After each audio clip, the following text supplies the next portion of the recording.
So here's one of my recent favorite shakes. So it is, you take a third of a banana, and I have about 8 ounces of water, third of a banana, 2 scoops of cafe latte. I'm not really a coffee drinker, but with this combination, it is so yummy. And then I'm gonna do 2 scoops of the protein drink mix. You can either do vanilla or chocolate. I did vanilla with this one. Okay, so here we go, 2 scoops. And then I put cinnamon. Cinnamon is really great because it helps you with your sugar cravings. I don't know if you know, but it's also really great to maintain your glucose levels stable.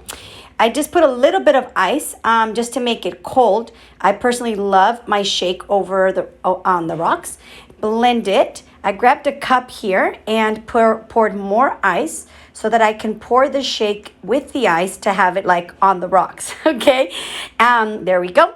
So now I'm gonna go ahead and pour it in the cup. Oh my God, it's making me want to have another one. In the cup with ice.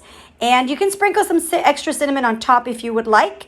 And there you have it. So cafe latte shake with vanilla protein, a little bit of banana and cinnamon over ice. Enjoy. And you can also do this with the iced coffee protein.